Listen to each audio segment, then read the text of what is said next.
Some were destroyed in battle. Others weren't completed. Some are laid up and can only dream about battles. But now, they are getting a new lease of life. We recreate ships accurately, according to their historical blueprints, and send them into battle. World of Warships, Drydock.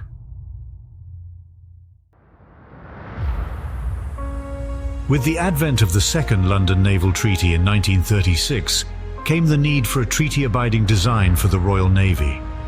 The Belfast-class cruisers Belfast and Edinburgh were going to be the largest British cruisers built, but with the treaty, additional cruisers of this type could not be built to abide by it. The cruisers Belfast and Edinburgh were the last cruisers to be built to the old limit, and the designers went to the drawing board to reduce the new cruiser design to 8,000 tons, akin to the earlier Gloucester design. Thus, the Fiji class was born.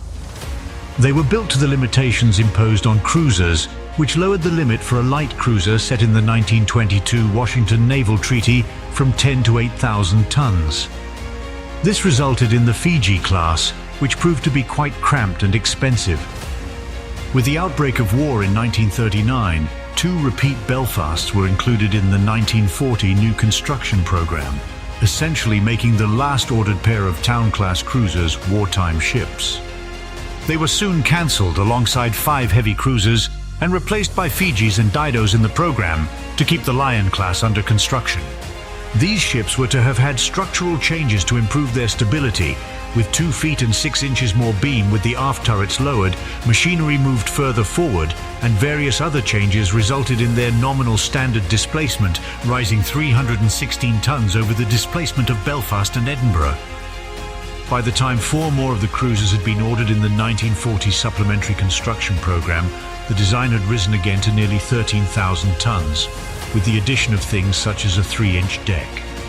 It can be assumed that these cruisers could have been completed by late 1945 to mid-1946, with various changes such as RPC Mark 24 turrets from the Tiger-class cruisers and Type 275 lock-and-follow radar for their directors, and the post-war requirement of a large torpedo battery. Eventually, the design, which was designated Y, evolved into the Neptune class program, but that too would meet its demise to budget cuts. The name Lancaster was one of the names of towns submitted to the king by the Ship Naming Committee in 1940. It was eventually given to a destroyer as part of the Lend-Lease program with the cruisers cancellation, but had the cruisers continued, it can be assumed that it would have been used for one of the ships. On the virtual seas of World of Warships, HMS Lancaster is available as a visual modification to Tier 9 British light cruiser Neptune, the same design project that succeeded the repeat Belfasts.